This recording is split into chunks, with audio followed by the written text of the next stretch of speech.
it's me, Shell360, and I meant to record this not yesterday, but the day before. But I wanted to sit on my feelings about it for a minute before I record because there are people who I've been friendly with who I know that this affects, and I didn't want to be disrespectful towards them in addressing this, even though I have in the past been very hyperbolic about it. But I feel like at this point, everyone should be in a different place than we've been in the past. And so now, in trying to be a better person myself and having changed my mind about some things, I feel like sitting on it before speaking about it was a better decision. So I think you guys already know what I'm here to talk about. I'm here to talk about Seungri.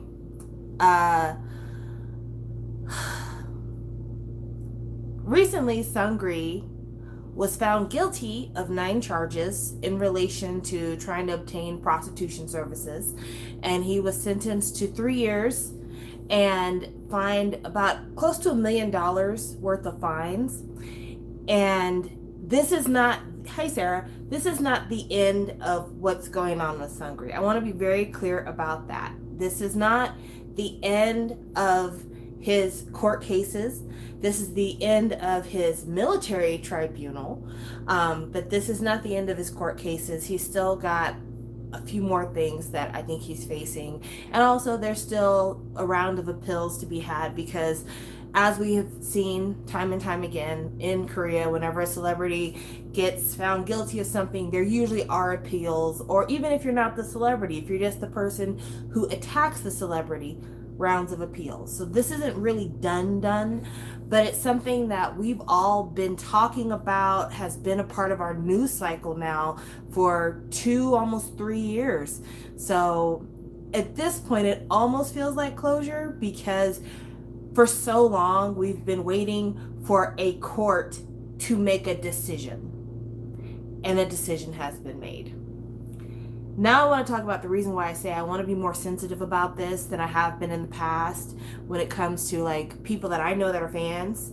And the reason I feel this way is not necessarily because I feel like Seungri deserves any of my sympathy. I don't at all. I don't have personal feelings about Seungri.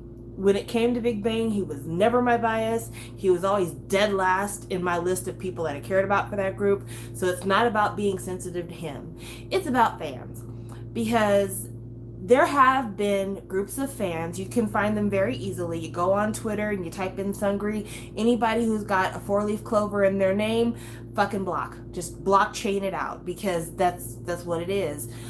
But they've been very vocal about how this is a miscarriage of justice. All of the witnesses say that Seungri had nothing to do with it, and it's not fair, and it's not right, and that the judge just did it because the public hates Seungri, and they don't understand why the public hates Seungri, and it's just a big old farcical conspiracy against this man. Now, to that, I do have a few general questions. Number one, why Seungri?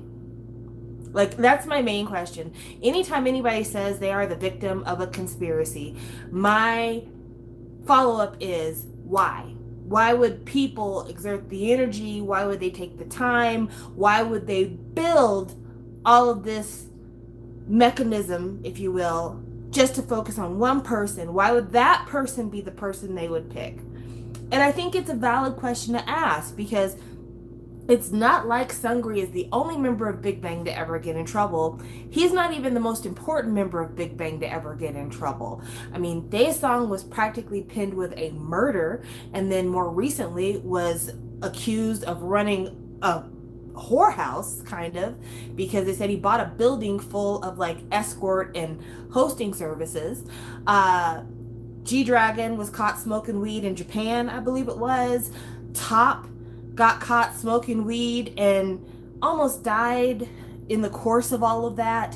So, I mean, honestly, Seungri's not even the only member of Big Bang to be caught up in difficulties. So why would the powers that be decide that they need to heap multiple conspiracies on top of Seungri, of all the people in Big Bang?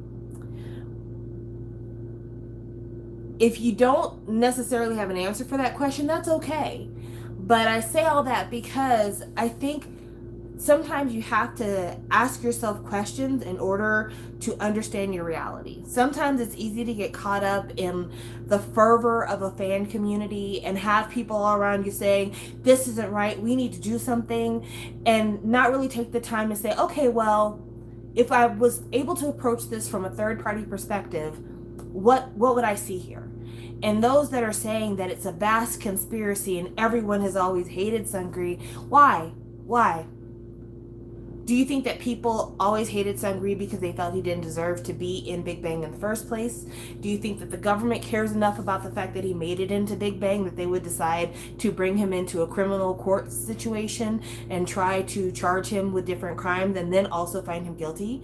Do you think that he's just so successful at business that other business titans decided they needed to bring him down? What is the answer to that question? And for me, the answer to that question is basically nothing. There's nothing that Seungri has done. There's no quality that he possesses that would be the reason why people would then begin a whole series of fraudulent criminal actions against him. Criminal actions that have not just focused on him, but have brought in his label head. YG himself is in big trouble right now. He's in big trouble for the gambling thing, but also he's in big trouble for threatening the witness who came forward with BI and their whole conversation about buying LSD. And so I say all that to say, I don't even think it's about Seungri. Honestly, I think a lot of his crimes, yes, are about him and the things that he did. He lives in a country where sex work is illegal, and by proxy, people that are paying for sex work are considered to be engaging in criminal activity. But it's about a system. It really is about a system. It is about the fact that Seungri, while not super important, he was somebody who benefited very much from a system of favors and fame chasing and clout being used as capital. And there's a lot of things that Seungri was allowed to get away with that weren't really questioned because people were doing favors for other people. A lot of behavior that celebrities get away with because people sometimes put celebrities on this weird pedestal even though they don't know these people for real. It's a lot about who you know what and how you know them, because of course YG has his own connections. I mean, let me put on my aluminum hat for a second, but when all the stuff came out about Bomb trying to get her meds shipped into the country, that came out, a year or two after it actually happened, during a time when there was scrutiny to be had about YG and his affiliations with the former president of South Korea, who was already on the decline because of a bunch of weird embezzlement favors to her religious guide. I mean, you have to read about it. It is fucking nuts. If you read about what happened with the former president of South Korea and her religious guru and all the favors and shit that she did for her, and you have to look it up yourself. But anyway, YG had some connection with that, and so he's like, oh shit, get the flames off my back, here, have Park Bomb. In order for you to feel like you would do that you would be engaged in that kind of public manipulation / public distraction, you probably know some people. And you probably know some people that you're doing some big favors for because you expect some big favors in return. And recently, it has come out through, I guess, the testimony in YG's case that he told the bitch who shall not be named, I'm sorry, even though I don't feel like she deserves to be threatened, I'm still going to call her a bitch because of what she did with Wonho, and you know who we're talking about. You know who we're talking about. Homegirl who told on top. Homegirl who was engaged with Wano's ex-friend to try to bring him down. Homegirl who was the one who dropped dime on BI. There's a whole other discussion to be had about the kids of rich people being tangentially involved in celebrity mischief, but that is a whole other conversation. I say this all to say, in the proceedings for YG recently, it has come out that he told her, I have a copy of the police report, bitch. It takes nothing for me to have you disappear from the entertainment industry. That's me kind of condensing the words, because of course he was saying all this in Korean, so I'm not saying it exactly. But I say all that to say this. How did he get a hold of the police report? Who would have given it to him? He got a hold of the police report because he has friends in law enforcement. Just like it was said, Seungri's friend, when they got in trouble, had someone in law enforcement help them get out of their mess. This is the JJY case where he was accused of sexual misconduct, and he claimed he couldn't find his phone or that his phone was broken, and he ended up getting off the first round. But then the second round, the golden phone was discovered. But the first round, he had a police officer help him out. There have been people in high places that have helped out celebrities, either because they want to stay in a celebrity's circle and they want to kind of get that secondhand fame from people. But yeah, YG had access to a police report from this girl and was able to threaten her to make sure that she didn't get BI in trouble. A police report he should have never had. So who's to say that just because witnesses are saying, oh, it wasn't Seungri, it was this other person, that they're not saying that because they're hoping that if Seungri gets out of this, that there's a benefit towards them? Because I'm sure whoever gave the police report to YG is probably like, listen, I'm gonna do you a favor, help you out, maybe help you salvage some things, and then when I need a favor, ipso facto, you'll give me a favor as well. Like, it's just it's so torrid, and it's so like just slimy and greasy and entwined and dark and gross, the whole thing. But I don't believe that Seungri was the focus of all this. Even though Seungri probably was the most famous name out of all of the people connected with the golden phone, I don't necessarily think all this happened because people have just hated Seungri forever. I really and truly think this whole thing came out the way it did because at the end of the day, people are saying we've had enough.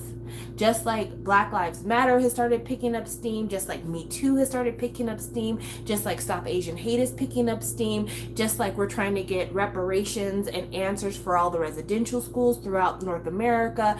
As a lot of these political movements are starting to pick up steam, somebody has got to answer for the problems. Someone has got to answer for the trouble. Somebody has got to make amends. And unfortunately for Seungri, he is probably the most well-known of a group of predators. And let's just call them what they fucking are, a group of predators. Seungri may not be the one who is getting girls drunk and high enough to where he can videotape himself having sex with them, but in terms of using girls as accessories, that's the thing that he did outright.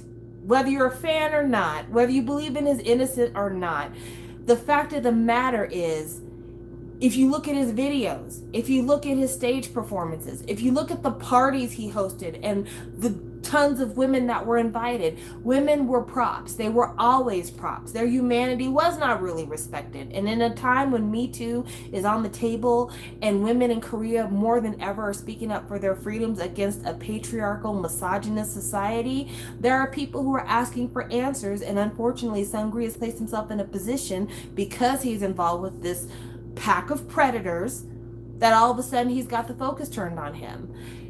Compile that with the fact that the predators that he's friends with aren't just other people in entertainment, but people that he's doing actual business with. It's clubs, it's ramen restaurants, it's all this other stuff that's not connected with his music career that he's entangled with, and it's all bad people. It's all shifty, shady, horrible people. And not to say that you're guilty of the problems that your friend group has, but honestly and truly, have you ever, when you were in high school or grade school or whatever, did you ever have a friend say, listen, those kids over there, they're kind of bad news. I wouldn't hang out with them if I were you because they have a reputation. Unfortunately, the same can be said as adults. Seungri is hanging out with a bunch of people with a really terrible reputation, a reputation that I am certain he knew about before he either got entangled with them or he shortly found out about after he became entangled with him, and he chose to keep those relationships. He chose to continue to be in their world. And once you get close enough with people, you really do find out whether or not the shitty stuff they do is true. And in more than one occasion, there has been evidence presented that he knew that his friends were doing really shady, shifty things, and he chose not to say anything. Even Seungri's most staunch supporters have said, oh, well, he wasn't sharing the illicit videos, but when someone tried to share one with him, he just said, keep that shit away from me, I don't like it. Now, some of you may say this is a marker of somebody who's got some kind of intellect, somebody who's got some kind of integrity. But if he had real integrity and if he was really smart, he would turn them over to the police. He would acknowledge that he just was made party, witness to a crime. And if he really cared about women, instead of just being like, listen, I don't want to be involved in your bullshit, he would have been like, cool, send me every video you have. And then he would use his connections to pass that information on to the police. But that's not what he chose to do.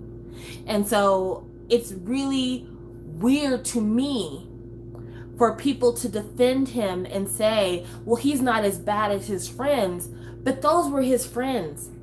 He was still friends with these people, even after he had evidence of them doing something so ugly and nefarious and traumatizing. Those were still his friends. Even if they weren't close at the time that the whole thing came out, at the time that the crimes were being committed, they were a close group of friends. So what are we talking about here? What are we really talking about here? But I don't want to say that the people who have supported Seungri up until this point are bad people. And the reason I'm not going to say that is because I really do think that there is this feeling that a lot of us as fans have of celebrities almost being like pseudo family members.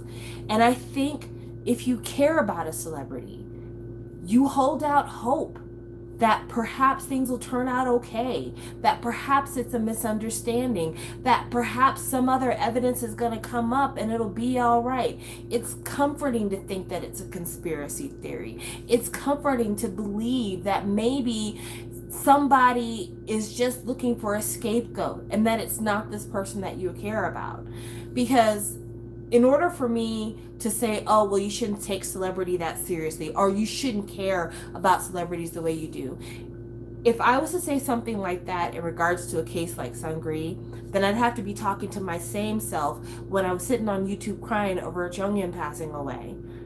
I felt real emotion then. I felt a deep sense of loss and grief and sadness because Jonghyun felt personal to me. I felt like I knew him. I felt like he was a part of my family. I had really rich, complex, and involved feelings for him, and his loss was devastating to me. And so I could imagine somebody who feels the same way about Seungri and seeing him wrapped up in this whole media speculation being like, okay, well, I really care about this person and I don't want to believe this person is bad. I don't want to believe this person is evil. I want to hold on to any shred of hope that maybe they can come out of this situation proven to be innocent. And then all of the feelings I have about this person are justified. And maybe they just need somebody to believe in them because I've loved them so much. And I don't want to believe that somebody that I loved is capable of being this monster. And I have a lot of sympathy for that. I have a lot of sympathy for that. And sometimes fans have been proven right. Woojin, who left Stray Kids, he was accused of rape by an anonymous internet person. And I say it just like that because that's the fact. An anonymous internet person accused him of sexual assault. And it turned out it was nothing. There was no proof of anything. All the proof that was offered was fake. And it hurt this man's career. And the people who really believed in him and really sought answers, they felt justified because it turned out that it was a bunch of bullshit, that it was a bunch of lies. It was people who were bitter about him and his role in either being in Stray Kids or leaving Stray Kids that decided to go ahead and turn him into a monster online. And that man deserves to be treated fairly since it's been disproven that he had anything to do with this account of a sexual assault. So yeah, I could see fans of Seungri saying it could be the same thing for my fave. It's happened before, maybe it could happen again. And especially when, honestly, some of the reporting on the subject was flawed. Reporters are not police officers. Reporters are not forensics experts. Reporters are exactly that. They're journalists. And sometimes journalists do really shady shit in order to get a story. Sometimes stories that are supposed to be objective are highly subjective. And you can see that just in the difference in America between Fox News, CNN, and MSNBC. These are supposed to be news outlets. But if you give them the same set of facts, all three of them have a different way of reporting the same set of facts. Because they all have agendas. And there were reporters who reported about the whole Seungri thing that had agendas, that manipulated conversations to make them seem like the timeline wasn't as far away as it was, who tried to put different conversations on certain people and didn't really actually attribute them correctly. There have been translations that have been super biased. That happens all the time when it comes to people who are not Korean trying to read about Korean news stories and not reading them in Hangul.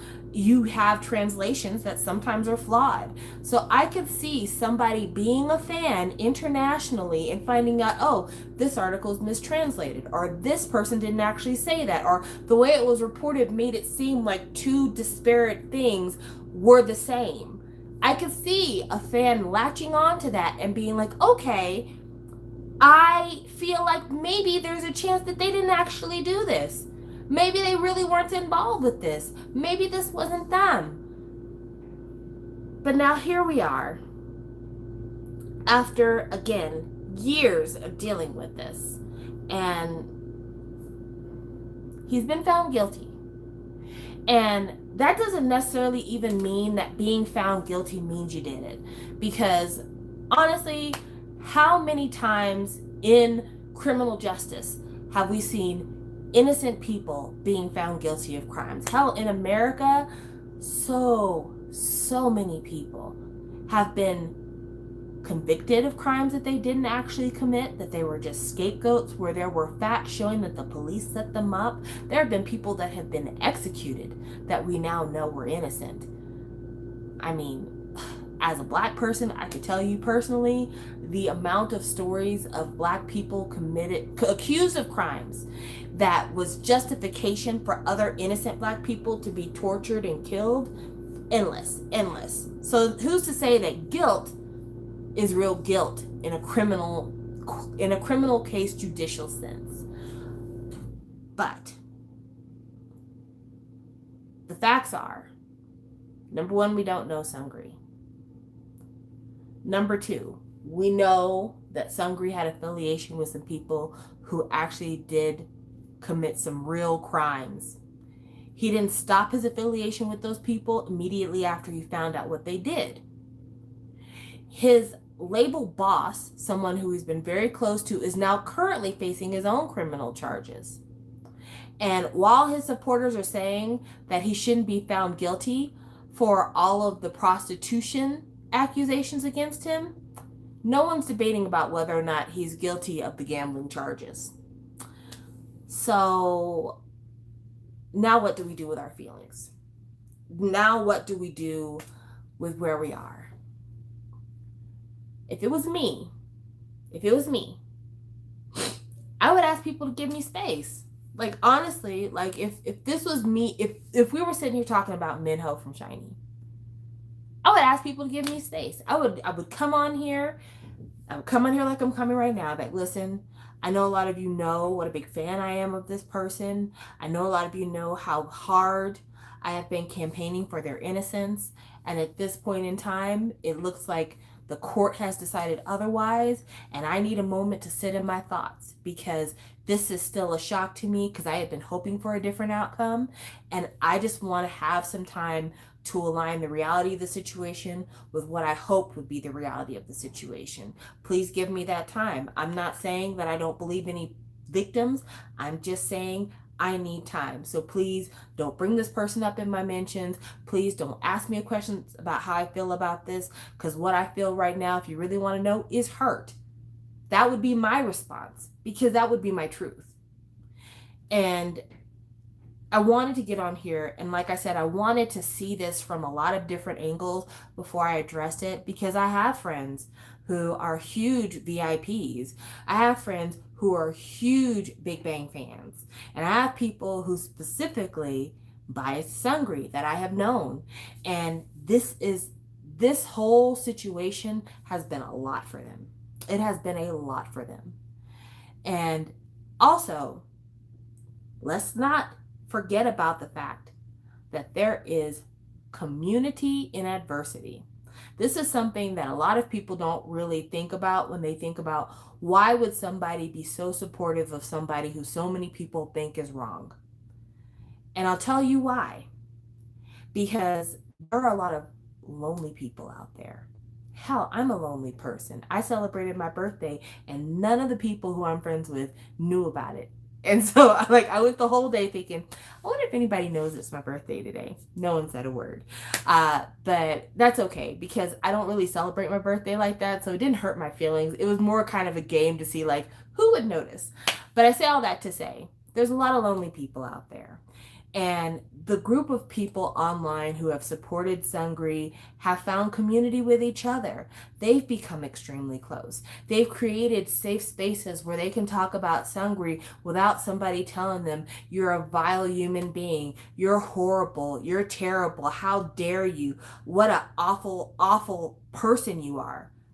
So, of course, you found a community that is supporting you almost unconditionally. You found a space where you can be yourself and you can love what you love without anybody telling you you're wrong for loving that. So you start to become extremely close with these people that you feel are the only people in your life who are supporting you in the thing that you love.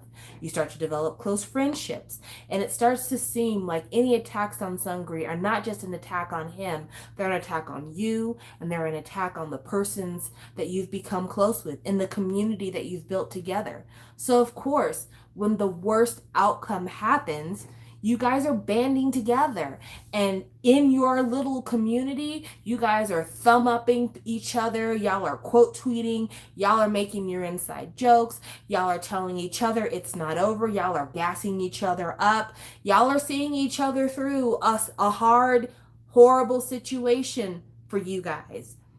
And people on the outside are saying, just give it up, sis.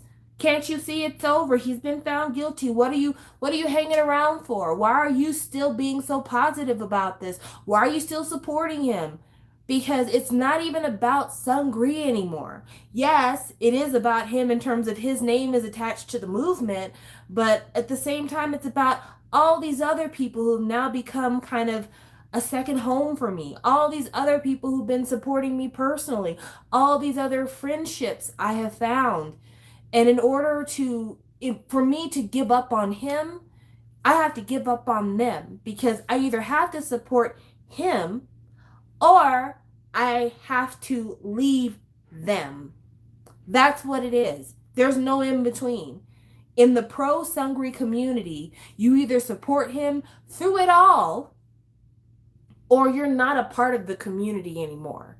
There's not even a community really for people to say, I loved Seungri, but this was the final straw for me.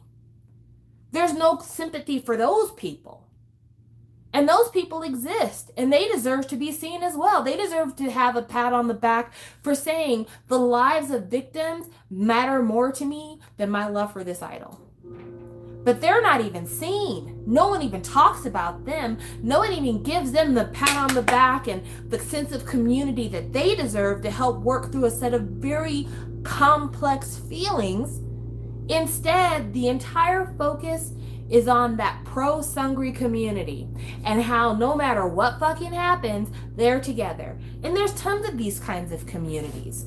They're almost like refugee camps. They don't really have a home except for with each other as they float from space to space.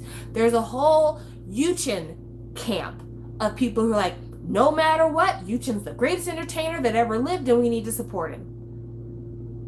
There's KHJ from SS501. He's got a whole support community. There are a lot of people who have done bad. Hell, there are fucking serial killers with groupies, baby. There are serial killers with groupies. You can go on fucking TikTok and find Ted Bundy groupies. These communities become so intoxicating that they matter more than the person at hand. And even if you have doubts about how you're feeling about Seungri, even if some evidence comes out that you're kind of like, this looks kind of bad, if you were to acknowledge that, you could find yourself losing all of those friendships. And there's a lot of people, honestly, who are not mentally strong enough to go through that. And that's real. That's real. Some people are lonely people. And thank you, Sarah, for the belated happy birthday wishes. There are some people who are just not strong. And the people who aren't strong, that find themselves finding strength in that community, even against their best judgment, even against maybe what they truly feel, they'll stay in that community because they need that community. They're not strong enough to be alone again. And I feel a lot of sympathy towards that. And I recognize that it's an unpopular opinion to have sympathy towards that. But also, this is a part of getting older, guys. Like, some people, as they get older, their world gets more black and white.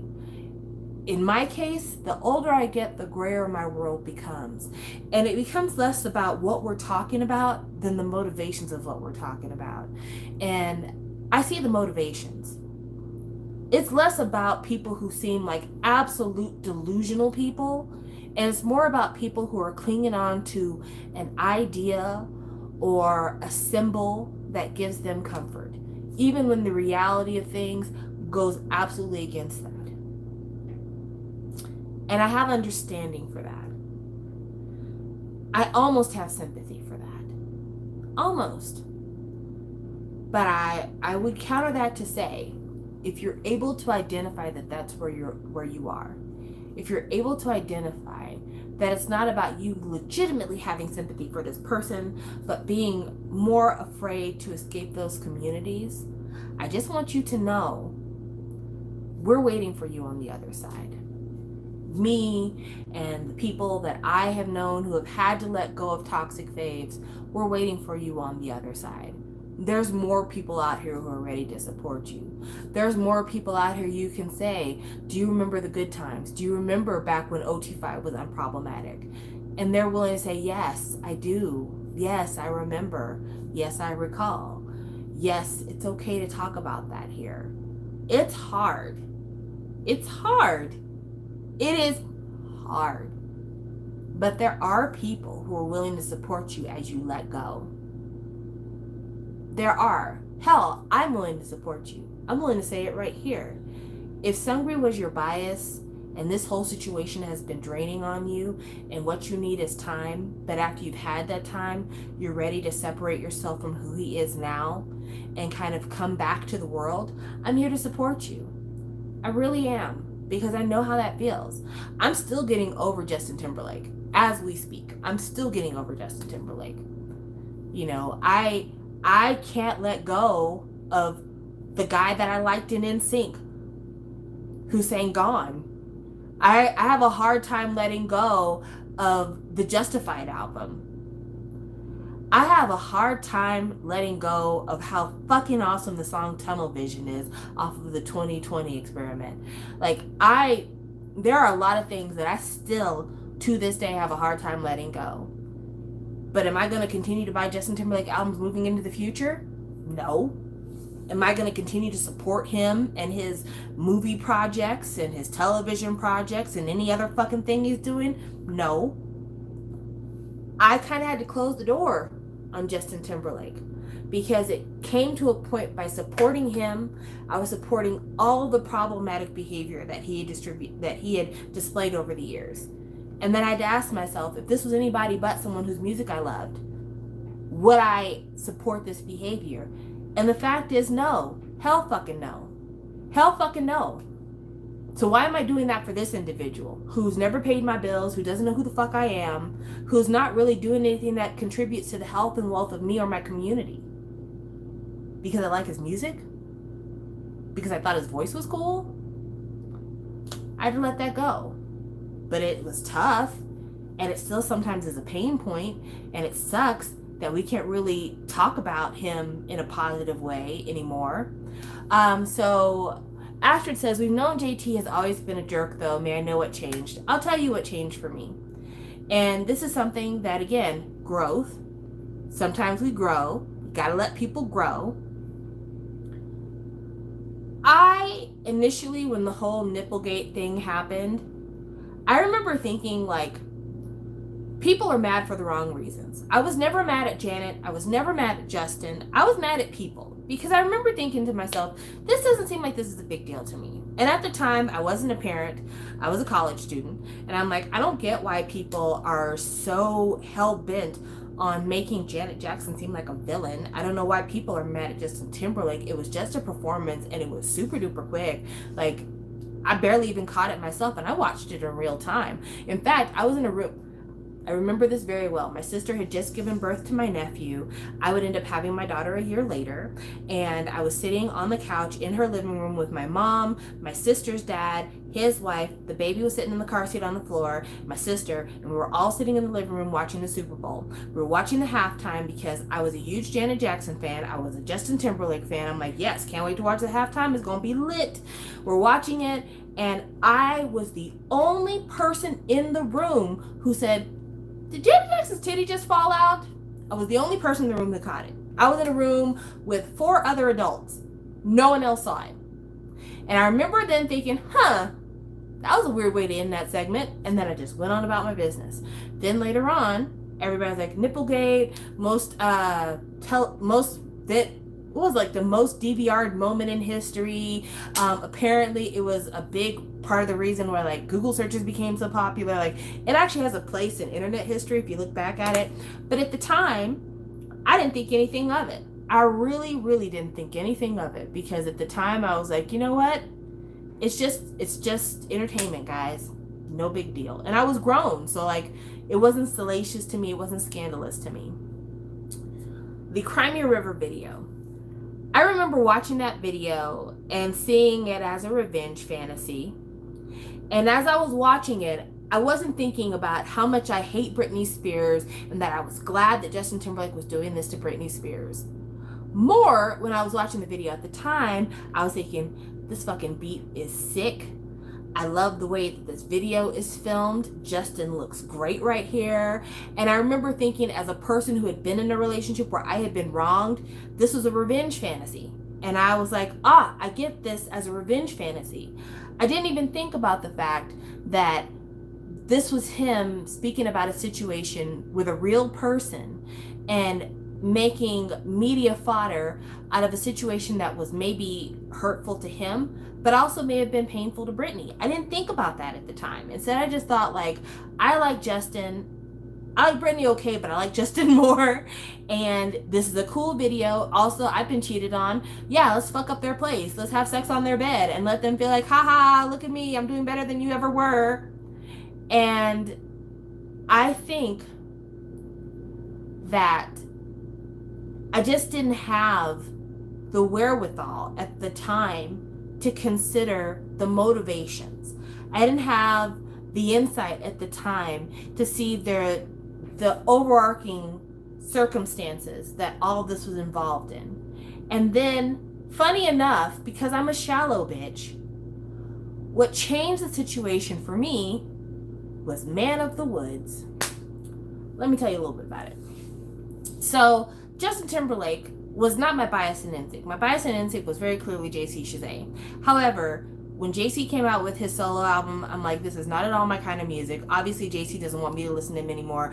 I will move on. Whereas Justin Timberlake, his debut album was littered with Pharrell and Timbaland production, which I had already started to be obsessed with Pharrell at this point because he had done Grinding and all this other stuff that I really, really love. The NRD project had already come out, and I really loved Pharrell. And this was before most people knew Pharrell for the big hat and Singin' Happy. So, Pharrell, I was already a fan of. Timberlake, obviously, as a person who was a fan of Aaliyah, I'm like, yes, Timberlake, absolutely, bring it on. Justified, still to this day, is one of the best debut albums to ever come out. Fight me in the comments if you want to, but if you go back and listen to it, the production on that fucking album is immaculate. And most of the hits off that album were produced by Pharrell. So I was down for Justin Timberlake. Also, at the time, and this is something nobody ever talks about, there was a lot of like Britney versus Christina, and at the time I liked Britney Spears, but I loved Christina Aguilera, and I was like very much on Christina's side because a lot of people tried to point Christina out as the villain, and I didn't feel like she was the villain at the time. I've come to see now that Christina Aguilera kind of is the villain, but not necessarily in the way that people pointed it out. Christina Aguilera is not the villain because she was like trying to take Britney down. It's more like as the years have gone by, I feel like Christina Aguilera is just not a cool person. Like, just her personality comes across as kind of like, ugh. But that didn't mean that she was trying to victimize Britney. But at the time, the culture made it seem like you had to make a choice. And at that time, I chose Christina. And so already I was Team Christina over Team Britney. As it was, I really liked Justin Timberlake. And I was in a personal situation where I was already kind of half bitter. He does the Justified album. I love Señorita. There's a black girl in the video. And at the time, I was very susceptible, like, oh, this is a white man who actually might like black girls. I stand, because I was super shallow back then. I didn't realize how much different people outside of the black community fetishize black women in order to build up fan bases. But that's a whole other discussion. So I'm in it, right? Then after Justified comes out and we've gone through all that rigmarole, Britney's no longer part of the Justin Timberlake narrative. So I'm not even thinking about her anymore. I'm not even really thinking about Christina Aguilera anymore because her career is kind of going on the downside of things. I'm more focused on Justin Timberlake. He comes out with Future Sex Love Sounds. I love Future Sex Love Sounds. I think it's a really strong album. Not as strong as Justified, but still a really strong album. And End of Time, classic cut. Just thought I'd put it out there if you've never heard, especially the Beyonce remix. Very, very good. Anyway, Justin Timberlake out here doing Future Sex Love Sounds.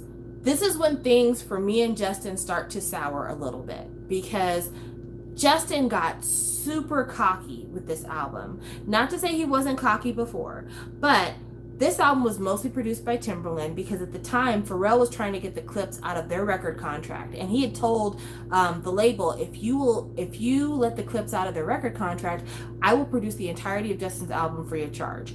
The record label wasn't suited to it. Justin wasn't really trying to play ball on that either. He's like, fuck it. Then I will just go ahead with Timbaland. I don't need you. And so he did that whole album. Like I said, not as good as Justified because most of the hits from Justified came from Pharrell, but that's a whole nother conversation. Anyway, let's keep going. Timbaland, and Nelly Furtado get really, really close to each other. Wow. Have y'all heard Nelly Furtado in a minute? Probably not. That's a name from the past. And they did this one song where he like disses Prince.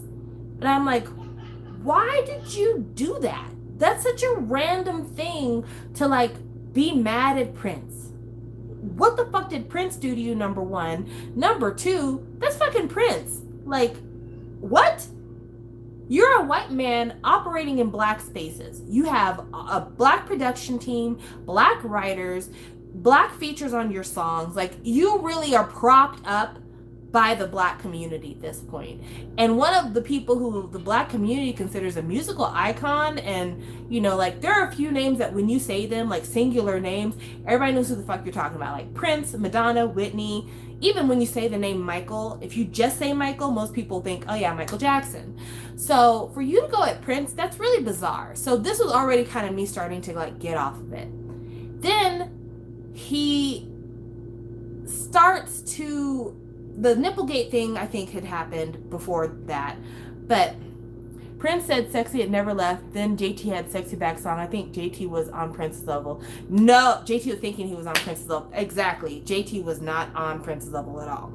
Anyway, then he starts doing his movie stuff and he starts dating Jessica Biel.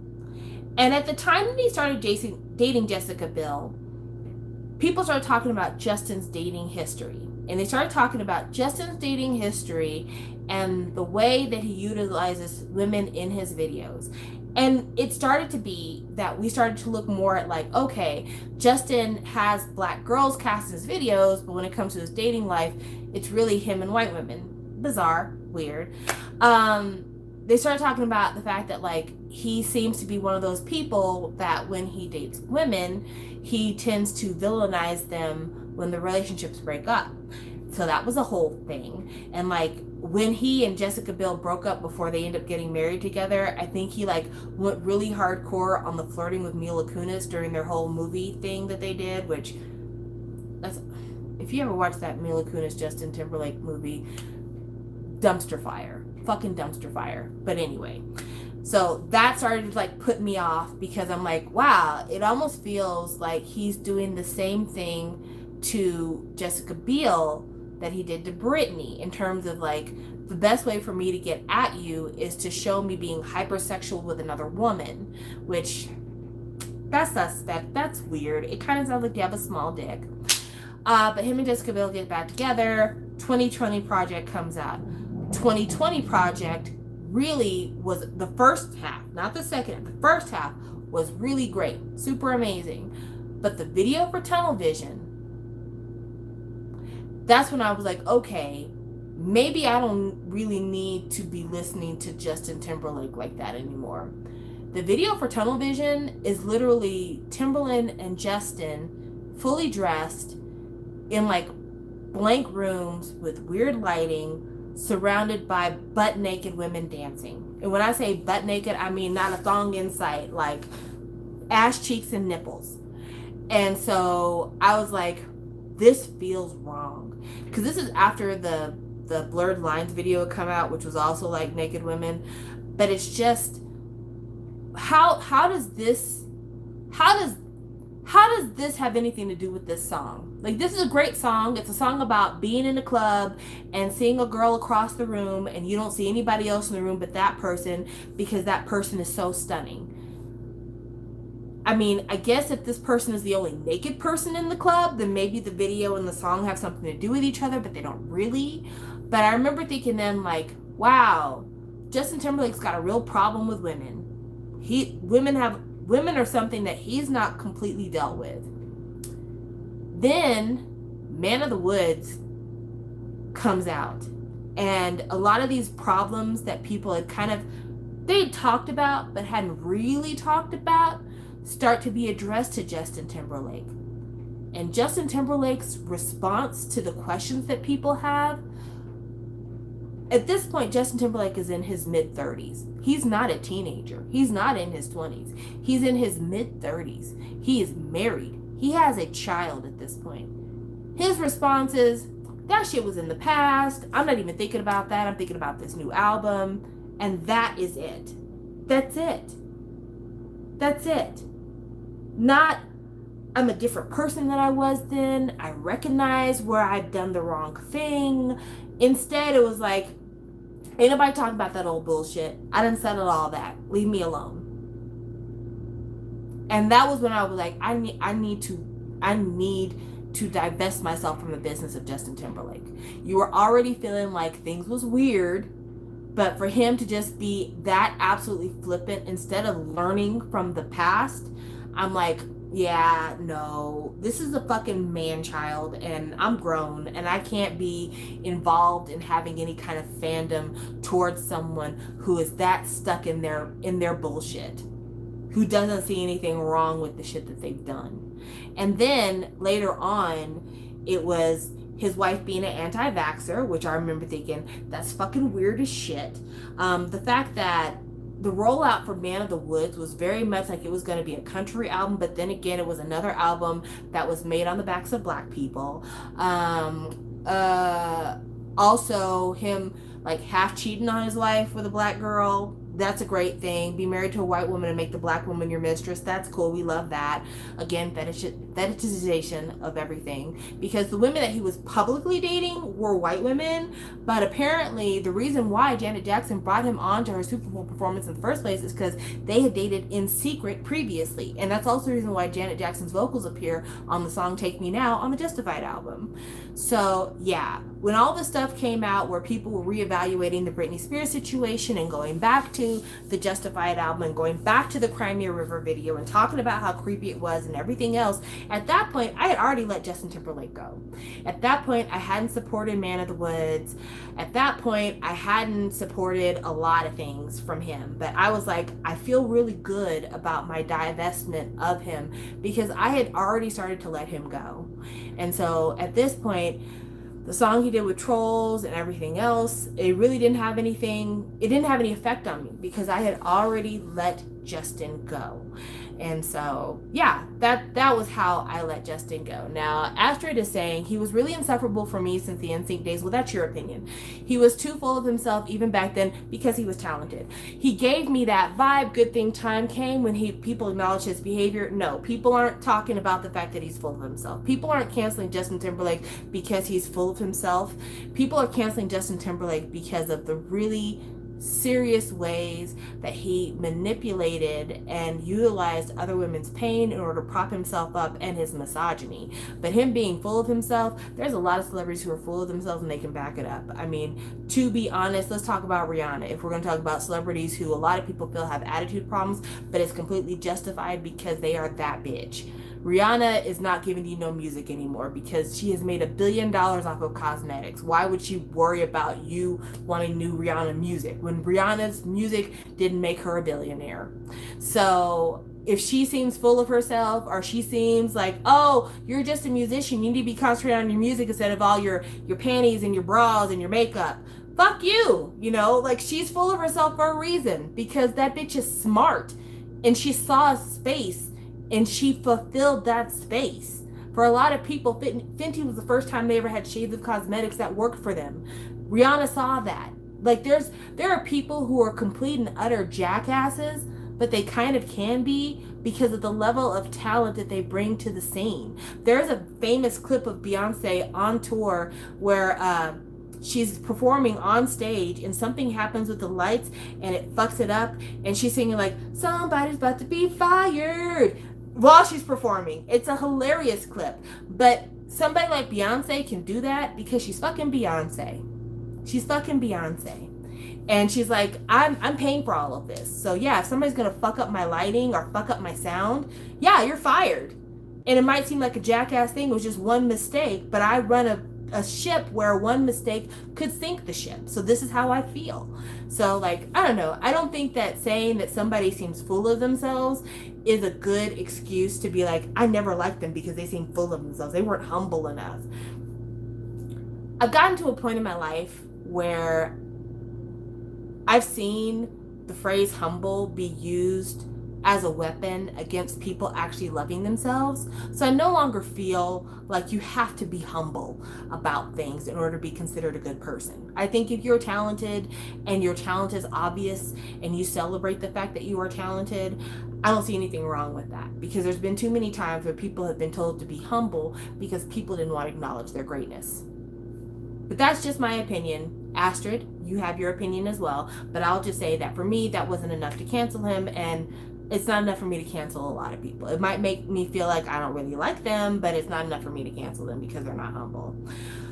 Anyway, thank you guys for joining me for this discussion. I wanted to have this discussion because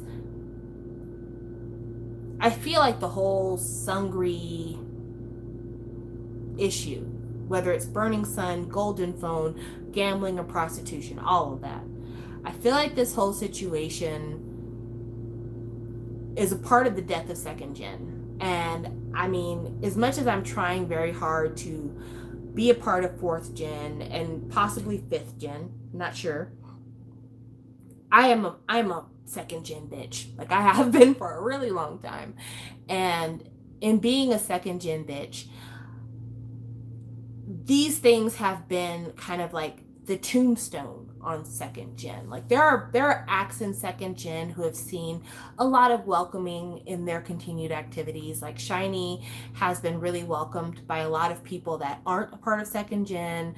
2PM, B2B, like there are some acts in second gen that have seen continued life in different ways. But there's a whole lot of second gen that's just fucking over. And there's starting to be shows that are looking back at second gen because it is now firmly a part of the past. Even SHINee, as much as people have liked SHINee's new stuff, when SHINee goes on Variety, when Key is on Variety, people want to talk about that old stuff. They want to talk about OT5 stuff. And so this Seungri thing really is kind of like putting to bed a lot of things when it comes to second gen. Namely, this situation pretty much puts the nail in the coffin of there ever being anything having to do with OT5 Big Bang ever again. Ever again. There have been so many people who've been trying to say that GD is sending subtle signs to the fandom that he believes in OT5 and he's just waiting for Seungri's trials to finish and for him to be found not guilty so that they can have a Big Bang project again. And there are people who sincerely believe that the reason why Big Bang hasn't gotten back together is because of the fact that they're waiting for Seungri for him to be found not guilty, and then once that happens, Big Bang will get back together. And this conviction puts the nail in the coffin of Big Bang really ever getting back together. And there are so many reasons why Big Bang getting back together just don't work. So many reasons. Reasons because Seungri can't be a part of it anymore. Reasons because people outside of Korea are okay with Top, but people in Korea aren't really okay with Top. Reasons that people in Korea have never really gotten over Daesung and the murder that they think that he got away with. Like there's a lot there. There's a lot there. And I think that if people have held out hope before, now consider it a dream. Consider it a dream. It's not happening. And it sucks because I actually like Big Bang. I was never going to see them in concert because their concert tickets were always well overpriced. But it sucks. I don't know if YG knows what to do with OT4. I don't know if the label knows what to do with OT4. Not that I feel like Seungri's vocals would be a big miss in a Big Bang song. But also, like, again, second gen is done. For all intents and purposes, second gen is done. It sucks to say that because I still really love second gen. But in terms of their heydays, those are over. And maybe it's because the other members are from YG and are used to making people wait a long time for projects and then the project being wildly successful when it comes out. Maybe they're thinking we can take all the time in the world because once we finally do get together, people are just going to eat it up. But that's not really the reality. Like it'll still sell. Like that's not wrong. You're right that it will still sell. But, you know, people waiting for a Big Bang project are like people who are waiting for a CL project. Those people exist, but those people aren't as big a contingent as maybe the members of Big Bang are thinking. There's probably a bigger contingent of people looking for GD to come out with solo material than people who are waiting for a Big Bang comeback. There are probably more people waiting for a Taeyong solo than there are people waiting for a Big Bang comeback. And just like the people who had been waiting for CL to come back, when you look at the views on the videos, when you look at the rankings of the individual singles on the charts, again, it may be something that people want, but it's not something that people are falling over themselves to get. And I think that's the reason why Menzies projects haven't really done that well. I think that's the reason why Park Bom's solo career has kind of lost steam recently. I think that is the reason why CL postponing Alpha the way she has made some people give up on her comeback. Like, YG artists get very spoiled because YG makes them feel like no matter what, you are the most famous person in the room and you will always have the audience, because that's not really true. It's not really true. Okay, so comments here. Data AC says, I can see OT4, them getting together for a Coachella performance when things get better. Maybe. I'll put a maybe on that. Let's see here. Another one is, live chat. Sorry. Okay. Another one is, can I ask what? I'm not sure what that was for. I'm okay with second gen being done, except Shiny. They seem to gain a few more fans these days. Glad their new release was successful. Second generation being done doesn't mean that individual standouts won't maintain their popularity. It's more of us thinking that they're gonna be a part of like current culture. That really should be over. And then David says, no one who has left YG has been successful. I mean, that's a fact. That is a fact. I mean, there are people who have left YG as trainees who have done okay. I won't say that no one who's left YG hasn't done well. Like, there have been people who were with YG as trainees who left very early on in their trainee life and have gone on to do other things. There's like at least 2 members of ATs that went on to do very well. So they left YG during trainee days and then they ended up doing well with ATs, you know. So I can't say that, you know, once you're with YG in any capacity that you'll never be successful without YG. I cannot say that. And I also feel very strongly that if anyone was going to leave YG and still have an immense amount of popularity, it is Lisa. Lisa is the one. Like, Jenny will do okay, sure, but Lisa will do gangbusters. Like, she doesn't have any incentive to stay with YG. Oh, they left Big Hit. Okay, never mind. So I had that confused. Thank you for correcting me. Yeah, I don't believe at all that Lisa has any reason to stay with YG. I feel like at this point she's doing it because she doesn't even realize how powerful she is. That if she realized how fucking powerful she was, that she would hire many, many attorneys to renegotiate her contract. Is B.I. considered successful with his album? Maybe in certain circles, I would say, because like his mini album sold out. I like looked for it to see if I could buy it, but I didn't want to buy it until like after it had come out. I did not feel like pre-ordering it, and it was sold out very quickly. I will say that. But I don't know how many copies were printed. And when it comes to the music, I don't see a lot of people talking about it. Now, that could very well be because I have a very curated timeline when it comes to Twitter, and just the people that I associate with aren't really talking about B.I.'s solo stuff like that. But I heard the lead single from the mini, and I'm like, yeah, no, I'm good on listening to B.I. sing. That's not really for me. So yeah, like, and somebody asked what I thought about Somi's comeback.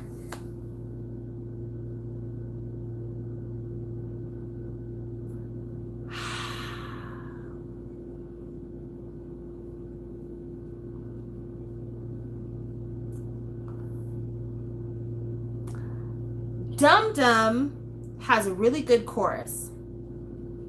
She looks amazing in the video. Let's talk about that, because that's a positive. Somi looks amazing in the video. She looks beautiful. Her blonde hair, her makeup. She's lost a considerable amount of weight, apparently, so much so that she had to have an IV before one of the music programs or one of the radio shows she was on, which that's sad. That's not cool.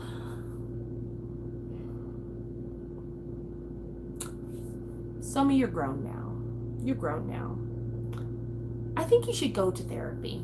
Not because I think anything's wrong with you. And people who think that suggesting someone goes to therapy means that something's wrong with them, that's rude. That's not true. Sometimes people need therapy because they're just looking for some assistance. Maybe people go to therapy because they're looking for clarity. Maybe they're like, I'm doing okay, but I feel like I could be doing better. So, that's what therapy can be for sometimes. But Somi, I really think that you should seek some therapy. I think you should seek some therapy just to kind of figure out like who you are and what you want out of your future and how much of your current life supports what you want out of your future. Because I feel like you're in a bubble, and that bubble has kind of cut you off from who you could possibly be if you could live outside of that bubble.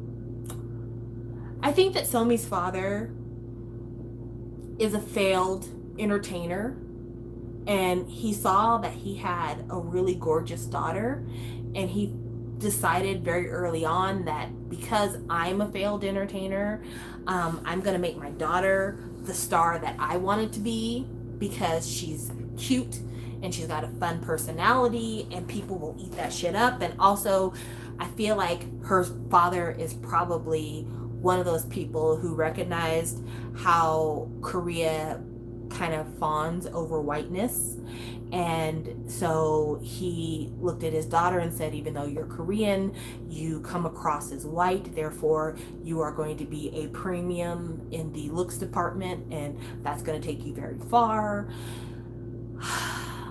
And I think that he never gave Somi a chance to just be Somi, to have a point of view as an artist, to have an actual goal outside of fame that she was working towards. And I think a lot of people recognized it when she was doing 15. Was it 15 or 16? What's the name of the show? Was it 15? The show that JYP did when he was trying to find twice. When Somi was on that show, it was very clear from the way she talked about kind of her childhood school experience that she didn't really have a lot of connections as a kid. And the thing is, 16, there you go. And the thing is that when you're a teenager, a young kid, so much of our adult selves are ground in who we were as a young person. Like coming up in school, the way that people treated us, the things that we found out about ourselves in relation to other people, it really does frame how we see ourselves.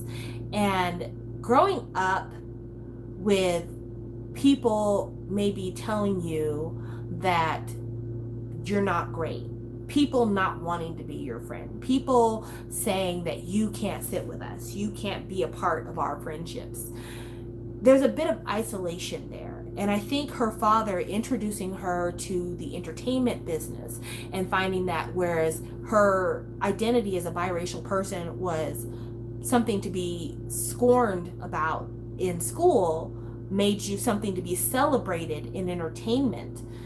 I think that she made her identity that. It was the thing that made her father love her. It was the thing that made people see her favorably, having people praise her looks. Like all of that, in a way, reinforced that you need to make entertainment your identity because no one really wants the real Somi. And then having the rejection from 16, I imagine that was brutal for her because she was like, but this is my future. Being a part of this group is my future. To put me out of this, I don't understand. And I'm sure her dad was like, what the fuck? But then JYP probably, put in their ear like, listen, she's a little bit too big for this group I'm putting together, but I got some plans for her. Don't worry about it. I got some plans for her. Puts her on Produce. She becomes the standout in Produce. She becomes the girl, right?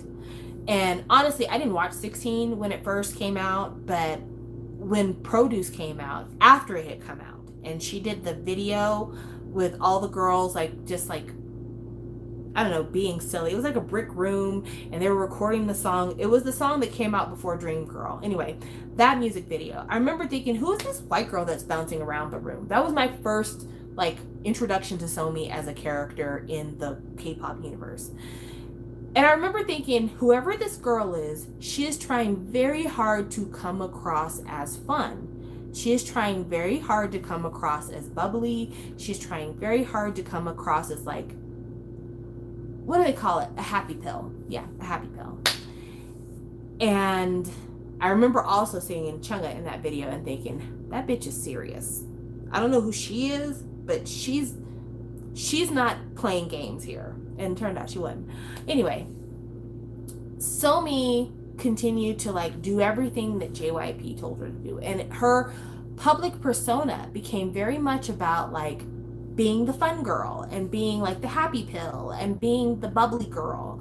And that was her persona under JYP. But again, it was never about her singing. It was never about her dancing. It was always about Somi as a happy girl, Somi as a pretty girl. Like that is what she became known for, very much so. And as she was in the Uni show, she was in Produce, like as she was doing all these things, I remember thinking like, she's cute and all, but who is she? Like seriously, who is she? And then I think after a while, JYP even realized like, she's got a great variety persona, but as an artist, I really don't know what to do with her. Like vocal wise, dance wise, I really am not sure what to do with her. And her dad was like, my baby's a star. My baby's a star. I've always known she's a star. So I'm going to find a company for her to be in where people will see her stardom. And he chose YG. He chose YG because, I mean, track records usually speak for themselves. Everyone who debuts with YG becomes a star. Like YG artists, not Black Label, YG artists are stars. Maybe YG could see that she wasn't a YG artist, so she is a Black Label artist. And I think that Somi, again, being that kid who's so used to like the people in entertainment, her entertainment peers telling her how good she is and telling her how valuable she is, and whenever she does the things that they want her to do, them clapping saying yes, we love that. I think her personality took a shift being on YG. I think the music that she preferred became what YG prefers and what YG producers have seen for her. Even her videos, if you look at her videos just on a purely cosmetic basis, on a pure like just each one singularity, it is like none of those things are related. This is not a girl who has a personality. And I'm not saying that she doesn't have a personality herself. I'm not saying that she's a blank slate. Everybody's got a personality. But like Birthday compared to What You Waiting For, compared to Dum Dum, where's the common thread here? The common thread is barely Somi. Is barely Somi. And I think when you look at it that way, then it's easy to see that like she needs therapy. She needs therapy because Somi doesn't exist in Somi's art. Somi doesn't exist really in Somi's videos. Somi doesn't really exist in Somi's songs.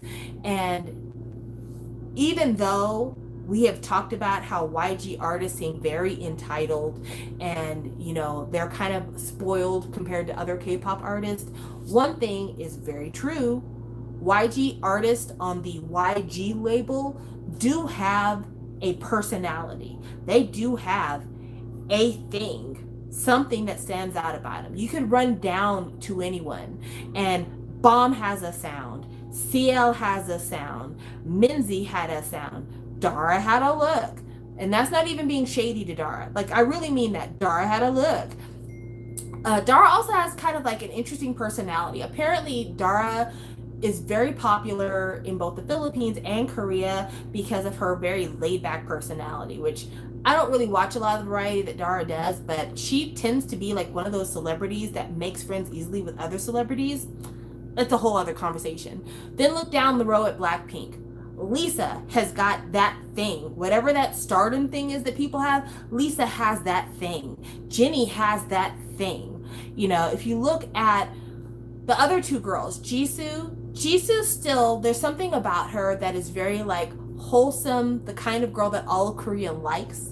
And if you look at Rose's voice, it is something about that girl that like she could leave YG tomorrow and work with any producer and her songs will still sound like her songs because her voice is that distinctive.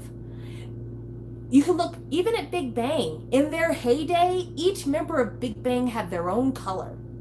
And it was something unique that in later years, people are continuing to try to emulate. Hell, there's a guy on Show Me the Money Now, I think his name is Mush Venom.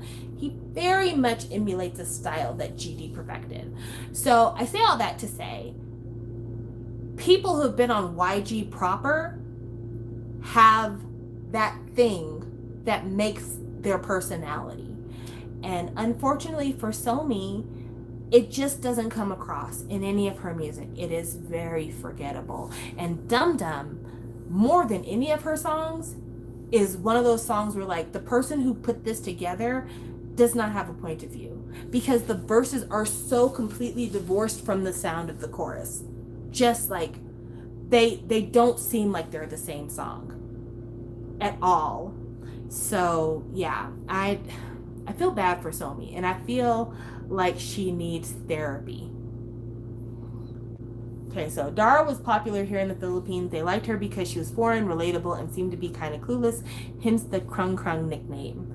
That's cute. That's cute. Don, formerly Eat on the Pentagon, was deaf at GD Dragon Baby, so I see what you mean. Exactly. Like if you look down the pipe, there are very few people in Korean pop culture who came after Big Bang who weren't somehow influenced by Big Bang in a way. You know, like definitely they stand out. Somebody left a comment about Sumi's dad. They said, it was Jordan, she said, her dad's always rubbed me creepy. I mean, I remember when he was on that one military reality show and he called up his daughter and was showing her off to everyone. It rubbed me the wrong way. Yeah, that shit is gross. That shit is gross. Can you imagine if you had a dad who was like, hey guys, want to see something hot? My daughter. Like if I was a man and somebody showed off their child like that to me, I'd be like, I don't want to meet that girl. And I mean, it wouldn't be her fault. It would just be like, even if I liked her, this is who she's related to, and I don't need that drama in my life. I would definitely hit the road on that one. Yeah, he's gross. He's so gross. Ugh. I wonder if Somi's sister is okay. Hopefully she doesn't have the same pressure on her that her older sister had, because I know Somi's got a little sister and I think her dad was trying to like prop up the little sister a little bit. Hopefully she's getting a chance to lead a very normal life. I hope so. But yeah, that's how I feel about things. I feel like GD lost that sense with Treasure. YG lost that sense of Treasure. I legit forget Treasure is on the label sometimes, no shade. Treasure is not a group that I have been able to vibe with, but that doesn't say that they're not good. I think it's just that I'm very old-fashioned and maybe their music is more modern and I haven't been able to like really feel it for their music, because I know that like I'm very far behind the curve. I'm very far behind. So like, yeah, that doesn't mean anything. It doesn't mean that they're not good. It's just I don't get them. But I know a lot of people who love Treasure. A lot of people who love Treasure, and a lot of people who look at Treasure as being like the group. But like if you look at Winner, you look at Icon, like there's a lot of standouts in those groups. A lot more standouts than what we see from other people. YG don't do anything with Icon too. Man, Listen, I'm tempted to get off this live and start another live. I think I'll do that because I kind of wanted to keep this space for Seungri. But I will just say this. BI and Bobby were icon. And icon was ruined by that fact. When it came time to decide what icon was supposed to look like, very early on in the Win days, YG made it clear that both groups were about two things. Icon was about BI and Bobby, and Winner initially was about Minho and Taeyoung. And when Taeyeon left, they were like, great, we get to go back to being like an actual group where everyone's ideas are heard and we all have a space here. But when you do that, even though it was successful to make Big Bang about GD and Top, when you do that, you better hope and pray nothing happens to your cornerstone, because the identity of the group gets lost. It's true. When you make the group too much about any individual, the identity of the group gets lost. And you could say that after anybody, any group. You know, thank goodness that SHINee started to become more evenly distributed. If something had happened with Jonghyun early on, before Taemin was really a huge element in the group, before people started to see it for everybody in SHINee, then SHINee would have tanked. They would have. But, you know, by the time we lost Jonghyun, SHINee was so developed amongst all 5 members that they had the capacity to go on without him.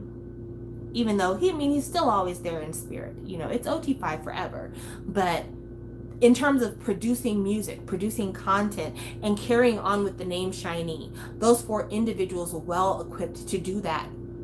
But when you look at like other groups that lose that big star, hell, let's talk about Pentagon. Pentagon, after Dawn left, it took them Kingdom to recover, Road to Kingdom. So it's just like when a big part of that group, a part that the group is built on, leaves, it's very difficult to recover from that. Very difficult to recover from that. Who won Kingdom? Anyone? Okay, yeah, Stray Kids did win Kingdom. Yeah, that's true. Bobby can't really do it on his own without BI. Bobby can't do without BI because Bobby is not a pop songwriter. That's the reason why. Like, if you think about it very much, Bobby writes for Bobby. Bobby didn't write for other people in that group. Bobby, his contribution to Icon is, I am a great rapper and I write my own raps. But his contribution was never like, I do the production, I can write a pop lyric. No, that was BI's territory. And when you have a group where you are one of 2 main rappers, the other main rapper leaves, and you've got all these other guys who need to be trying to sing, and you don't have anybody to write singing parts, yeah, YG took the wrong tactic. Okay, so, let's see. That's why I'm worried about Trainee A, and they haven't even debuted yet because it already feels like Leo and the boys. Leo is my bias, but I want a balanced group. I think with Trainee A, it will feel more balanced once we kind of know more of the other people. They're currently exposing Leo more. And I mean, you're right about the fact that they are making it seem like it's all about him, but I also think that maybe they're not exactly sure what the lineup is just yet. Like, they might still be on the fence about some people. And so while they're kind of in flux about who's actually in the group, Leo is the one they're like, we are ready to put this person's name out there because we know if nothing else, we're going to keep this guy.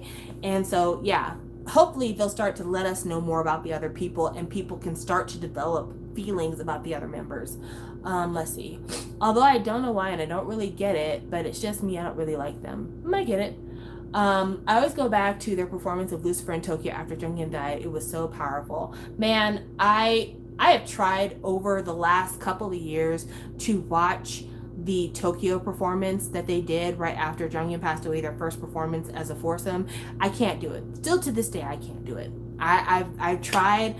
It is the one shiny thing that I own that I have never attempted to look at because I don't feel like crying.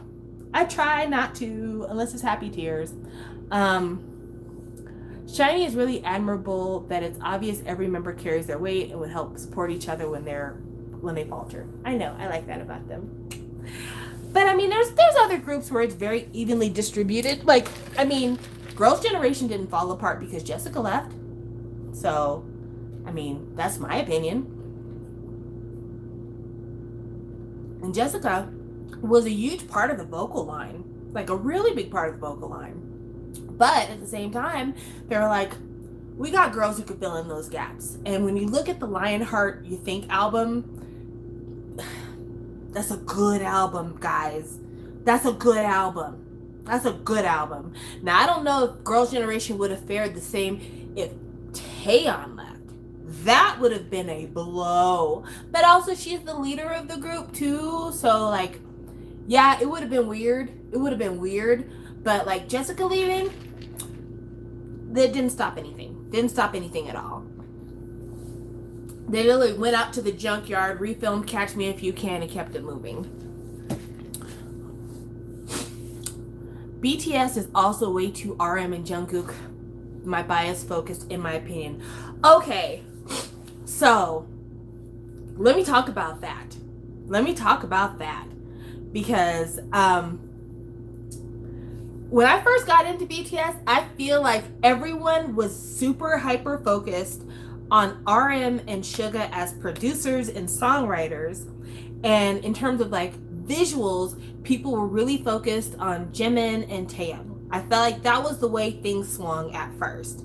Then, as time went on, I felt like everyone and their grandmother were focused on the maknae line. I felt like Taeyeon, Jimin, and Jungkook became the focus of international fans because they were, for all intents and purposes, probably the most visually appealing members of the group. With Suga still coming in pretty high, but yeah, I felt like they were the ones that like new fans were like, I don't know about the rest of these dudes, but who the fuck is that right there? But RM became super important to BTS when it came to international promotions because still to this day, he is the most fluent in English. And so he was really relied upon to be kind of the designated interpreter, translator, like he was that dude for them. And so I think a lot of people became fans of RM because really he was the only member of the group for a lot of people that people could listen to his actual words directly from his mouth and be like, oh, I know his personality because of the things that he said.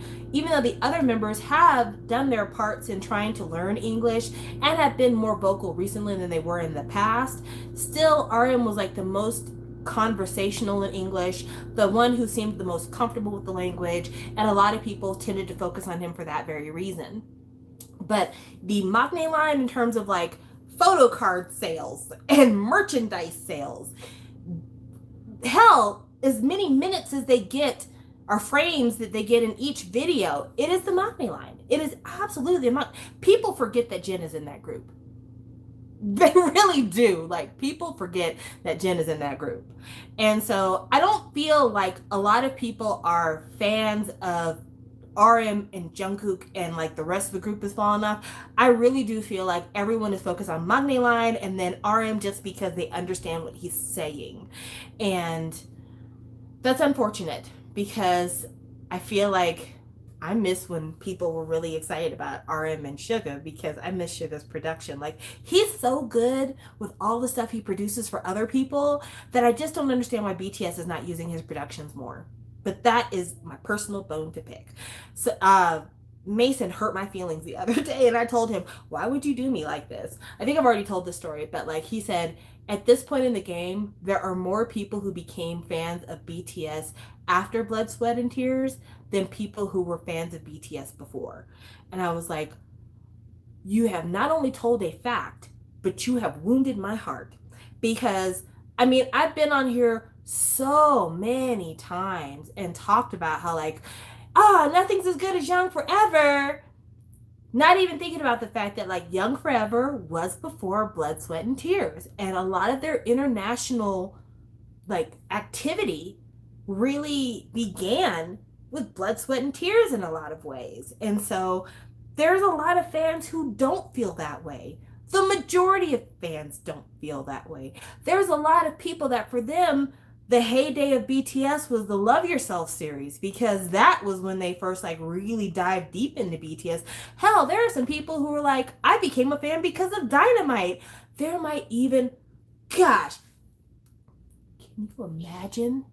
There might be some people out there who are fans of BTS based on Permission to Dance. I don't even want to know those people. No shame, no shade. But I just want you to know, if you became a fan of BTS based on Permission to Dance, we don't have anything in common. We don't have anything to talk about. Like, honestly, we just don't. I'm sorry. I'm sure you're a lovely person. I'm sure you pay your taxes. You're law-abiding. But if you became a fan of BTS based on Permission to Dance, I just don't see any commonalities here. I've been a fan of BTS since debut. It's crazy to see how many fans they've gotten with their English songs. That's true. Now, Astrid says, Jin is so popular here in the Philippines. I guess it depends where you are. Almost the same as the Magne line. I'm glad to hear that Jin's got fans somewhere, because in the circles that I am in, people just don't really talk about Jin at all. Even though, you know what?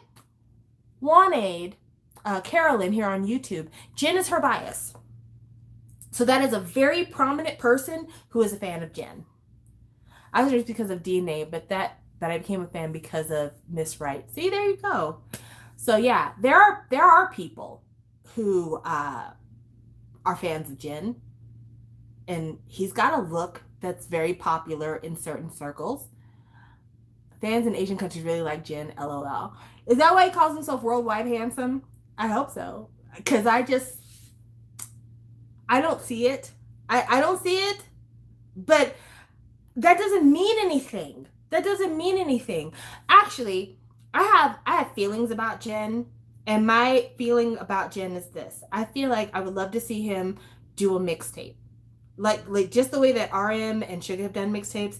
I would love to see Jin do a mixtape, and I would like to see him just singing, because he's just sung before, and he's got an actually very pleasant voice, but he gets such short shrift in group projects recently that I just want to like hear him and get to know his voice again, and see like what he likes. I have a feeling I would not want to listen to the project because it would be all ballads, but I still would like the opportunity. I would still like the opportunity.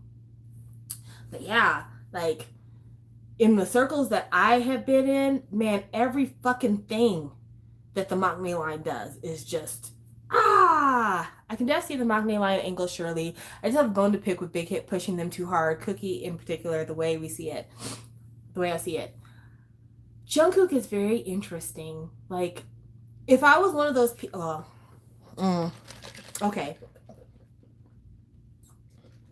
Let's just imagine, if you will, we were telling the story of BTS 20 years out from today. If I had to bet on one member of BTS's story being the most interesting story in 20 years, Jungkook's story would be the most interesting.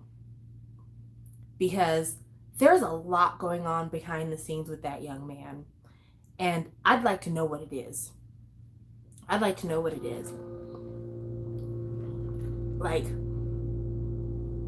here we have a guy who was a kid when he started with his group, much like Taemin and SHINee. But whereas Taemin grew up in the Korean entertainment industry and dealt with everything that happened there, but with a label that had enough power to kind of protect him from maybe some of the worst stuff. Jungkook grew up in a group in the Korean music entertainment field, but then at a relatively young age had to prepare himself for international attention. And I think that's a lot. And like, he started to have a lot of solo focus fairly early on in the game. Like, even though he's the Maknae and he looked like a little baby chipmunk when they debuted. When he started doing his covers of KR&B songs, he started to get a lot of attention in Korea before things went international behind his covers of like Younghwa Bridge, and I think he did a cover of Sometimes Maybe. Like, he did a lot of like covers of songs that caused people to have a lot of special interest in him. And whereas like the other members of the group had a chance to like go to high school kind of and like, you know, live as teenagers, he never did. And he had to kind of reconcile the fact that like his dream maybe was to be a singer, but his life had to take second place to his dream. And so just in the last few years with like the tattoos and now the piercings, like, it really feels like he is trying to assert himself, because for so long he's had to put himself on the back burner in order to be a member of BTS.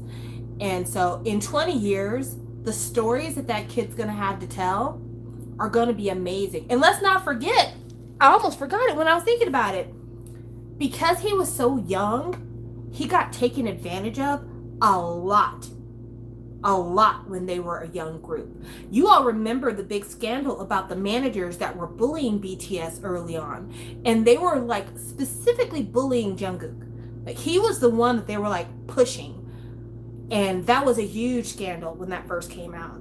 And so like, if any one of them decided to talk about all of this in 20 years, I would kind of most want to hear from him, because he seems like the one that was the least protected early on, and the one that has had to fight the hardest in order to like hang on to any semblance of self in all of this. And like, also the fact that like he's doing things that other young people do all the time, but he gets like the worst kind of attention for it. Like, when he first had the tattoos and was like hugging people, they're like, oh my gosh, how dare he touch a female? How dare he ruin his smooth, perfect idol skin with markings of the devil? You know, like, just all the things. So yeah, I'm interested. I'm interested to see what happens. I'd like to know what's going on in his mind.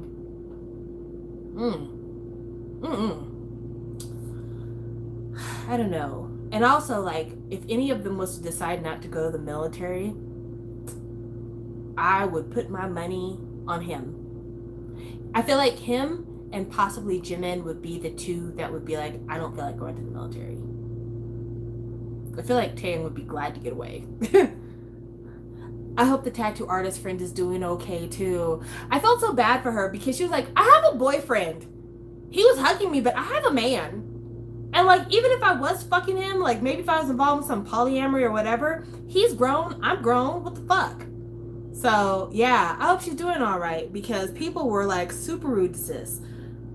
I don't know if people are still harassing her, but like, I think she had to like shut down her Instagram at one point because people were so cruel. And then like, people were calling her a whore because she was also friends with somebody from GOT7 too, I think. And so we're like, she's a groupie, she's a groupie. So yeah. Oh man, I hope she's all right. I hope we get that JK mixtape soon. I do too. I think that his mixtape would be highly enjoyable. Didn't that get her rude threats of calling her a cheating whore? Yes, it did. So yeah, I would hope that she's okay now. I hope that things are all right. But I want the Jungkook mixtape too. I hope that it's not as Chris Brown sounding as his solo from the 7 album was.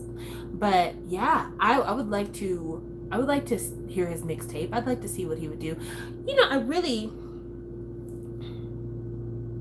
if I could curate an album for Jungkook and I could pick who he worked with on this album, I would have him work with Wonstein, because I like everything that Wonstein touches. Right now, Wonstein is the golden goose of Korea. So I would love to. Jordan, you're not wrong. You are not wrong. The most underrated solo project out of all the BTS camp was J-Hope's mixtape. It's also one of the most enjoyable pop focused mixtapes that on a surface level anybody can enjoy. But that's all it. I would get him to work with Weinstein. I would try to get him to work with Gray. I would absolutely want to bring in some Western producers for him. I would love to see him work with Billie Eilish's brother. I think they could do some really. Phineas would be a really cool match for Jungkook in a lot of ways that people probably don't see right off the bat, but I think would be really cool together. I would love to see him work with Dua Lipa. I think that him and Dua Lipa would be really cool. I think him and Doja Cat would be really cool. But Dua Lipa especially. I feel like him and Dua Lipa could sound really nice together, and it would be kind of unexpected. I would love to see him work with Metro Boomin just for like one random song. Just one random song. Like, low-key, Stephanie's favorite song on The Weeknd's last album was Heartless, which is such a misogynistic song, but Metro Boomin sounds great on that song. Never need a bitch, I'm what a bitch needs. I don't know why. What an awful lyric. What an awful lyric. But, like, yeah, that'd be good. I would like to see that. I'd like to see that a lot. I'd like to see him work with, like, JK needs a song with Lizzie just for me. It was Lizzie or Lizzo. I could see that. That'd be fun. But yeah, I'd love to see him work with like some really interesting people, some people that folks wouldn't assume that he would be good with. I would like to see him work with. I'd like to see him work with some really like out there people. I'd like to see him do a song with Black Bear, considering that one of the beats that Black Bear produced got used for a BTS song. I'd like to see him just like working with him to craft brand new music. But yeah, there's a lot of people that it would be interesting to see Jungkook hang out with, do some music with. But I still think like him and Phineas, that would be something. That would be something. That'd be really interesting. Yeah, Phineas and Weinstein are probably like my top two of who I'd like to see him work with. But yeah, I wish the best for all the members of BTS. Like I have made it no secret about the fact that I'm very disappointed in Permission to Dance, and the fact that it is steadily falling down the charts. I feel very much like that's what needs to happen. But I still want good things to happen to BTS. I just want BTS. I think I would feel better if I felt like BTS. London Noise would be cool. You're right about that, Lammy. London Noise. Everybody needs to work with London Noise at least once. But yeah, London Noise would be super cool. But I kind of want London Noise to work with BTS. Like, if BTS is really on their pop shit, if they have said, you know, like, we're not an R&B rap outfit anymore, we're on our pop game, we're doing our pop shit, that's all we're about, then get with London Noise, because London Noise would be fabulous. Or the Stereotypes. Jungkook with the Stereotypes, or BTS with the Stereotypes. Bitch, BTS with the Stereotypes. Think about it. BTS with the Stereotypes. And if you don't know who the Stereotypes are, Kingdom Come Red Velvet, Bad Boy Red Velvet, Bruno Mars everything. The Stereotypes with BTS would be bananas. And I don't know why Big Hit hasn't tried to suss that out yet. Because everyone likes Bruno Mars. Your grandma likes Bruno Mars. Your babies like Bruno Mars. Everybody likes Bruno Mars. The Neptunes would be interesting. If you know, Tyler the Creator and like the whole Odd Future collective working with RM and Suga exclusively would be a whole vibe. That would, wow. RM and Suga working with Odd Future.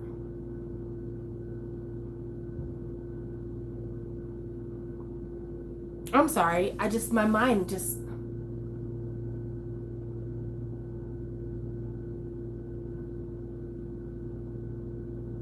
Wow. Now I want Jungkook to do. I know, yet they got Ed Sheeran. I'm just thinking about, you know that one Tyler Creator song from Flower Boy, Can I get a kiss? And can you make it last forever? Said I'm about to go to war, and I don't think that I'm gonna see you again. That song, but like Jungkook covering that.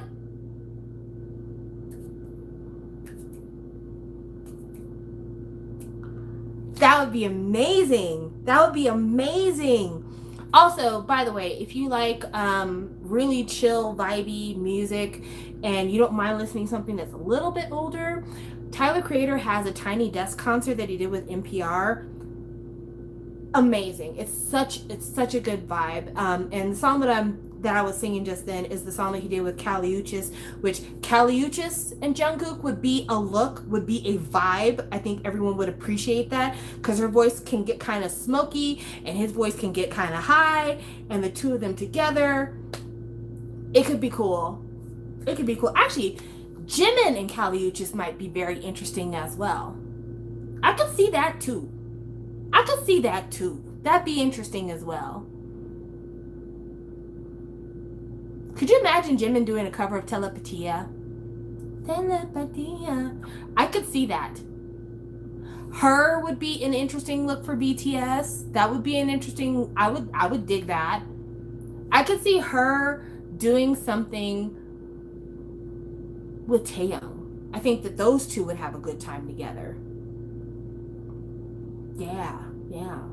Anyway, dream projects will never happen, but like, if I had my druthers. I know that Big Hit Hype really have moved away from giving a shit about the music they believe in, cash grabs. That's why Dynamite has like 20 versions. I mean, maybe, but also like, what is the point of having all the freedom in the world if you're not gonna take that freedom and do something fucking cool with it? Like, I don't understand that. Like, why wouldn't you decide to like take all of this money, all these resources, all this access, and make some personal dreams come true? I would. I feel like the closest that BTS has really gotten to like having their dreams come true was early on. Like, not like total dreams, but like when you look back in time, ooh, a Tame Impala collab would be really interesting, Lami. I can see that. Stephanie could see it too, but if she was in the room, I'd call them Tame Impala because that's what I call them when she's around because I like to mess with her. If it was anything right now, but refuse to take the risk and are playing it safe. Yeah, like, okay, BTS worked on American Hustle Life and they got to hang out with Warren G and like do some old school hip hop, which I think for them personally that was like, oh, this is really cool that we're gonna do this because I grew up listening to like American R&B, especially like West Coast 90s. That's cool. But then like RM got to work with Wale and like they got to have some really interesting collaborations before everything went international. And you'd think that now that Hybe owns Scooter Braun's label, like I'm expecting to see Ariana Grande or Demi Lovato or Justin Bieber on a BTS album. Like, that should happen. But in working with an Ariana Grande, they have access to Victoria Monet. And they really should be working with her to write some songs for them. Why would you pay this husband and wife duo and fucking Ed Sheeran to write you music when you could get Victoria Monet to work on your stuff? She's so fucking talented. She's so fucking talented. Like, I don't understand. You have more money than what you could do with.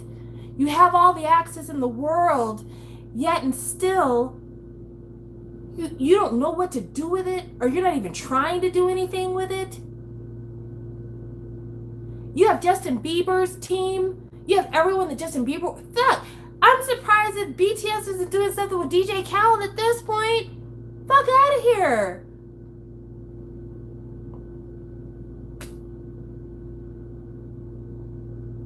It's just so many lost opportunities, man. So many fucking lost ass opportunities. It blows my mind. It blows my mind to think about how severely they are fumbling this fucking bag. Like, it just, the way that they're doing this, the methodology that they're going with, I just don't understand. Like, or maybe I do.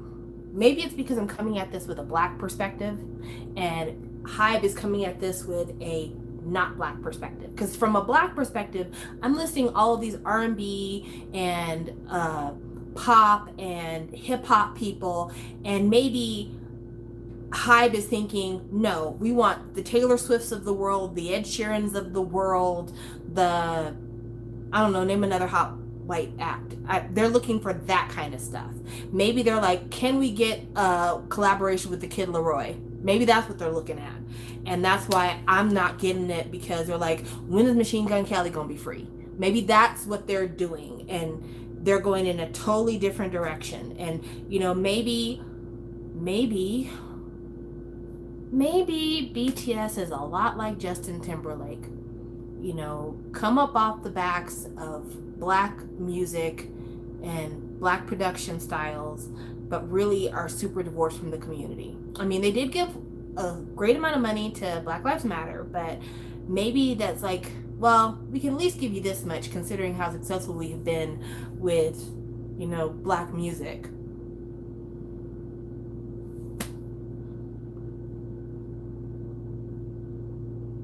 Now I'm sad. Muy triste.